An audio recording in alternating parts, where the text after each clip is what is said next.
Sandra Louisa, and thanks for joining me once again today. So today we're going to be looking at how to use a hairdryer for drying your watercolours or your ink artwork with. Okay, so I'm going to take you through that now. Hope you learn something and find it interesting, and please do just subscribe to my channel and enjoy. Thank you.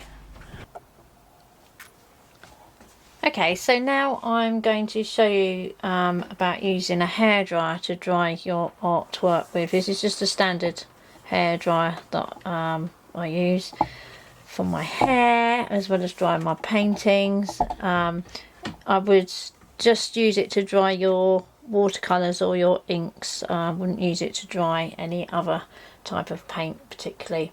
So mainly for if you're doing washes and it's taking a long time to dry, then you could encourage it to dry a bit faster by using a hairdryer. So if I just put some blue paint across the top here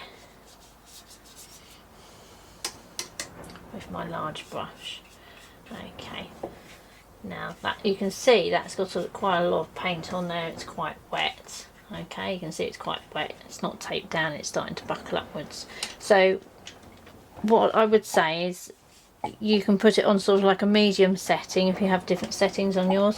Don't hold it too close unless it's almost dry. If you do that straight away, it's going to blast the paint and it will move it about on the paper and destroy the effect that you've had, especially if you're doing a lovely sky and you've got some nice impressions of clouds. It will completely change it if you hold it too close. So you want to hold it for about 4 inches or so, maybe a little bit further away.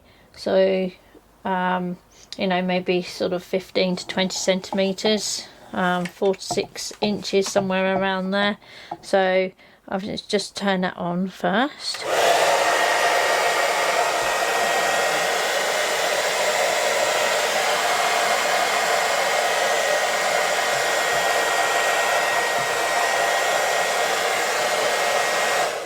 So you can see I'm holding that quite a distance away. When I started it was still a little bit too close, and you can just get a hint of it blasting some of the paint and moving the paint a little bit. So I held it further away.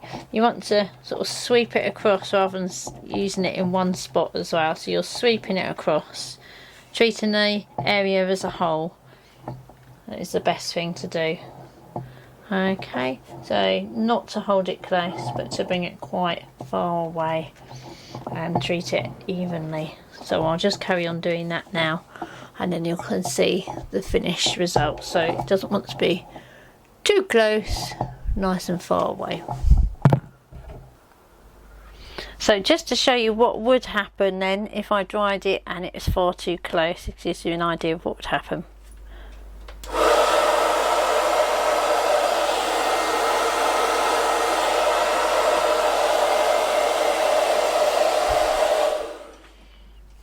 Oh dear, so there you go, it completely lost control and just blasted the paint across the paper. And then here's some paper with the paint that's almost dry, and I can just use the dryer much closer now because it won't blast the paint everywhere. Okay, so only hold it closer when the paint is almost dry, and that's it really.